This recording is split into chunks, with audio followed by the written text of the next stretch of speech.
अभिवादन स्वीकार कीजिए ब्रजेश मिश्रा का। और आप देखना शुरू कर चुके हैं द डिबेट। बहनों भाइयों, विलंब के लिए क्षमा। उत्तर प्रदेश में मुख्यमंत्री योगी आदित्यनाथ ने बरेली की घटना को लेकर बहुत ही गंभीर रुख दिखाया है और उन्होंने कहा है कि बरेली में इस तरह की तोड़फोड़ करने वालों की वो हालत की जाएगी कि 7 पीढ़ियां याद रखेंगी।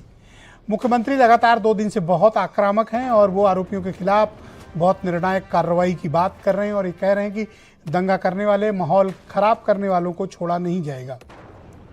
आज चर्चा इसी विषय की। बहनों भाइयों, बरेली में जो कुछ भी हुआ पूरे देश ने उसको देखा और बरेली की घटना की सबने मजम्मत की। बरेली की घटना ने एक बात तो बहुत साफ कर दी है कि कुछ लोग जानबूझकर माहौल को खराब करना चाहते थे। उनमें मौलाना तौकीर सबसे अव्वल थे।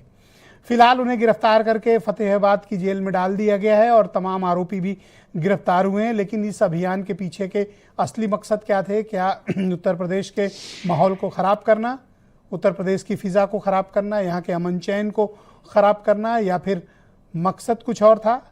और प्रदर्शन जो शांतिपूर्ण तरीके से चलाने की बात कही थी, उसमें अचानक से पथराव जैसी घटनाएं क्यों हुई और पुलिस को भी उसमें लाठीचार्ज करना पड़ा?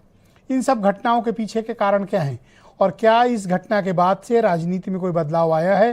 क्या लगातार जब हम चुनाव की तरफ आगे बढ़ रहे हैं, इस तरह की घटनाएं उत्तर प्रदेश के माहौल को क्या खराब करती हैं? आज चर्चा हम इसी विषय की करेंगे। आप कुछ बयान सुने, फिर डिबेट आगे बढ़ाएंगे।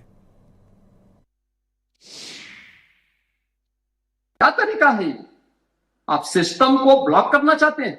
17 के पहले यही होता था और हम इसी बात को कह सकते हैं कि 17 के बाद हमने कर्फ्यू भी नहीं लगने दिया। और मौलाना भूल गया कि शासन किसका है। वो ये मानता था धमकी देंगे और हम जबरदस्ती जाम कर देंगे।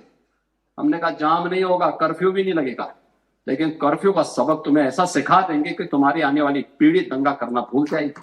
कि जब आपको कोई जानकारी थी, आप भीड़ को क्यों जुटने देते? सरकार पूरी तरीके से प्रोपगंडा कर रही है, बढ़ावा दे रही है कैसे प्रदेश के अंदर विवाद हो, दंगे हो, फसाद हो। ये केवल पुलिसिया कार्रवाई कर रही है। बाकी जनमानस आज अपनी बेरोजगारी से परेशान है, महंगाई से परेशान है, भ्रष्टाचार से परेशान। सरकार का एक एजेंडा है कि इस देश में, प्रदेश में धार्मिक ध्रुवीकरण करके चुनाव लड़ा जाए, वरना शांति बहाल करने के बहुत सारे ऐसे तरीके हैं जो घटना होने से पहले ही एहतियातन किए जाते हैं और बात वहां तक नहीं पहुंचने दी जाती कि यहां तक कार्रवाई हो।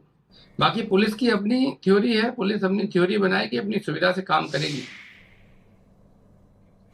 तो बहन भाइयों, आज की इस डिबेट को आगे बढ़ाएंगे। अनिला सिंह भारतीय जनता पार्टी की प्रवक्ता हैं, डॉक्टर एच.एस. रावत जाने माने धर्मगुरु हिंदू समाज के, अनूप चंडा समाजवादी पार्टी के प्रवक्ता हैं, डॉक्टर उमाशंकर पांडे कांग्रेस कमेटी से हैं, एस.एम. अशरफ जाने माने स्कॉलर, हाजी हसन हमें थोड़ी देर में ज्वाइन करेंगे, और वीरेंद्र सिंह।